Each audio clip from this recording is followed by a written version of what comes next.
ẹ̀yin èèyàn wa Portable ọmọ Ọlálọmí rèé ó ti jáde ta fídíò àkọ́kọ́ tí ó ṣe rèé lẹ́yìn tí ó kúrò ní ìlú Ìlọrin. Portable dẹ̀ fohùn lẹ̀ o pé anybody tó bá ṣe mọ̀nàmọ́ná pẹ̀lú báyìí pé kò sí ti ń jẹ́ freedom of speech mọ́ o. Ó ní wọ́n kàn ń tàn yín ni o pé wọ́n kàn kọ́ sínú ìwé ni o pé kò there is nothing like freedom of speech o pé ìwọ tó bá ti lè dá kọ́hún àbó lọ sórí bóyá Instagram ni bóyá TikTok ni tó lọ ń comment àbórí Facebook báyìí pé ó kàn déédéé ráwọn ọlọ́pàá tí wọ́n wá sáàfù ẹ níwèé pé ó ti dáràn wọn wàá gbé ọ ni. Ó ní torí wọ́n ti ṣèkà fóònù náà dandan ni pọ́nà dẹ̀rẹ̀ dínsìn láti bójú anybody jẹ́. Kí nìyẹn bá dé ẹ̀yìn èèyàn má jẹ́ ń dà sọ ẹja gbọ́n tí Portable fúnra ẹ̀ tó sọ. Portable kí owó dẹ̀ tó sọ àwọn ọ̀rọ̀ míì náà síwájú ṣùgbọ́n kí làwọn ọ̀rọ̀ míì tó sọ ó yá ẹja gbọ́n kan tí Portable ẹja gbọ́n tó ẹ̀yìn èèyàn ẹ bá wa ṣe ẹ̀pẹ̀ láwọn èèyàn wa o kí wọ́n mọ̀ wípé tẹ bá ń gbọ́ tuntun tó ti jáde o Portable ti sọ̀rọ̀ òun rèé. wọ́n ti ṣèkà fún mi o ṣe èmi náà rí láì ṣèkà fún anybody o. ó kàn lọ sọ̀rọ̀ ń pa mi online àbí TikTok o lórí Telegram o Instagram o you talk bad about me wọ́n fẹ́ lọ já ẹni I swear to God who made me máa bá yín náwó ẹ̀ pa to those people wey dey defamation me dem borúkọ mi jẹ́ or you put bad comment on my page ọgbẹ́ máa fọlọ́pàá gbé ẹ o wọ́n ti ṣe fún mi náà èmi náà lè ṣe fún anybody o. Talk good about me now. Talk good about me. Say good about me. Portable ọmọ Ọlálọmí, Badmus Bigbo Kikiola. Tẹ́ bá fẹ́ sọ̀rọ̀ mi ẹ sọ̀rọ̀ gidi pa mi. If you talk bad about me, I swear to God who made me, my competition gba ẹ̀ndì. Kò síbi tó bá wọ̀ ọ́ máa gbé ẹ, ògo ni mí. Ẹ ṣáà ti bó ṣe ń lọ. Another day, another blessing. Another day, no more problem. Ẹ ṣáà mọ̀ nínú ogun lògo wà, wọ́n ní more problem, more money.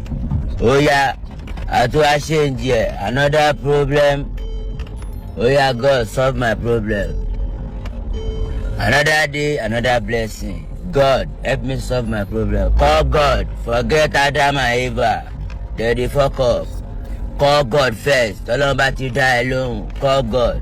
Wá to those people wey dey defamation me dem borúkọ mi jẹ́ or you put bad comment on my page ọgbẹ́ máa fọlọ́pàá gbé ẹ o. Wọ́n ti ṣe fún mi náà èmi náà lè ṣe fún anybody o. Wọ́n ti ṣèkà fún mi o ṣe èmi náà lè láì ṣèkà fún anybody o. ó kàn lọ sọ̀rọ̀ ń pa mi online àbí TikTok o lórí Telegram o Instagram o you talk bad about me wọ́n fẹ́ lọ já ẹni I swear to God who made me máa bá yín náwó ẹ̀ ṣẹ́gbọ́ ìkàrọ̀ ṣe fún mi náà. To those people wey dey defamation me dem borúkọ mi jẹ́ or you put bad comment on my page ọgbẹ́ máa fọlọ́pàá gbé ẹ o. Wọ́n ti ṣe fún mi náà èmi náà lè ṣe fún anybody o.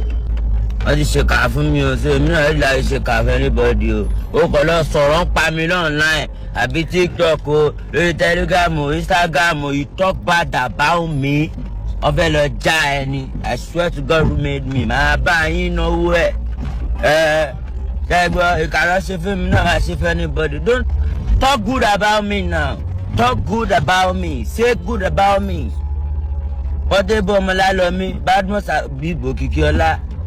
Tẹ́ bá fẹ́ sọ̀rọ̀ mi ẹ sọ̀rọ̀ gidi pa mi. If you talk bad about me, I swear to God who made me, my competition gba ẹ̀ndì. Kò síbi tó bá wọ̀ ọ́ máa gbé ẹ, ògo ni mí. I swear to God. Federal government liability ọmọ ìjọba ni mí. I swear to God who made me. Mo gbé yín débẹ̀ ni. Àjàjáde go jẹ́jẹ́jẹ́jẹ́ lọ́mọ oko lọ o. Ìyá wèrè wà lẹ́kọ̀ọ́, bàbá wèrè wà lẹ́kọ̀ọ́. Ẹ ṣáà gbé kó lọ tí wàá gbé mi. I swear to God who made me. If you talk bad about me, kò sí dáríjì. Ẹ máa jẹ̀yà ẹ̀ṣẹ́ yín. Let me carry you here. No freedom of speech, man. Don't go. pé ta ló sọ fẹ́ pọ̀fẹ́ lóhùn kò sọ́fẹ́ lóhùn mọ́ o. tó bá ṣe lóhùn o máa tẹ́wọ́ sí ni. You no get money you go get problem. You still get money you go get problem. Ṣóhun àìní mi ni. You no know people. Okay now you get money you no know people. Ènìyàn láṣọ ènìyàn. After you get money ọ̀dọ̀ ni you go also get money. After you come get money you go know people. If you can't know people wey no get money you go try hustle the money connect to people the right people. We go carry you reach there ọmọ ẹgbẹ́ ẹdẹ́bẹ̀ èmi ní fẹsẹ̀ múlẹ̀. Fẹsẹ̀ múlẹ̀ àwa wà. Fẹsẹ̀ múlẹ̀ wà. Ajé sẹ́ àwa wà. I swear to God who made me nobody can fall me. Now kọ́lọ́ má jẹ́ kí n ṣe ẹni tí ó ní dáríjì mi God. Máyà kọ́ máa wo wà mí wọ́n ló dá mi náà give me this grace. Let them dey disgrace this grace. Let them dey disgrace me God. This grace make I dey use am dey collect money collect motor build house. Nǹkan ńláńlá ni mi ò fẹ́ wọ̀n lé ayé mi mọ́. Ogun ìdè bá mi jà. Ogun jàǹkáríwọ̀ bá mi jà lọ́nà ó ti yẹ bẹ́ẹ̀. I swear to God who made you. Ẹni tó bá ní ikú bá mi pàdánù kó tó déwájú mi. Ẹni tó bá ní kí tèmi dá Ọlọ́run bá ń ṣe tiẹ̀ náà dáadáa. Anybody wey talk say me my own better make their own too better. I know no freedom of speech o aṣọ ibùkún ọmọ agbẹ́ ńlẹ̀ o. Ayé ìjọ mẹ́ẹ̀kẹ́ òyìnbó orí ibùkún skútà lọ ní pé there is fear of those fear of fish again mẹ́ẹ̀kọ́ fi skú pa á fún ẹ o. Àwọn tó nínú ìwé lọ́kọ́ pé freedom of speech àwọn náà lọ tún máa fìwé ẹ náà wọ́n tún máa gbé jáde pé nínú lọ́ọ̀ kọ́ máa fi yẹ ẹran yẹ lẹ́mọ̀ ọlọ́run níjà ogun ẹ̀wọ̀n ó tiẹ̀ no freedom of speech again o ìyẹn nínú yàrá ẹ o nínú yàrá ẹ ní freedom of speech ó bá ti no freedom of speech again. Disgrace let them dey disgrace me God. Disgrace make I dey use am dey collect money collect motor build house. Nǹkan ńláńlá ni mi ò fẹ́ wọ̀n lé ayé mi mọ́. Ogun ìdè bá mi jà. Ogun jàǹkáríwọ̀ bá mi jà lọ́nà ó ti yẹ bẹ́ẹ̀. I swear to God who made you. Ẹni tó bá ní ikú bá mi pàdánù kó tó déwájú mi. Ẹni tó bá ní kí tèmi dá Ọlọ́run bá ń ṣe tiẹ̀ náà dáadáa. Anybody wey talk say me my own better make their own too better. I know no freedom of speech o aṣọ ibùkún ọmọ agbẹ́ ńlẹ̀ o. Ayé ìjọ mẹ́ẹ̀kẹ́ òyìnbó orí ibùkún skútà lọ ní pé there is fear of those fear of fish again mẹ́ẹ̀kọ́ fi skú pa á fún ẹ o.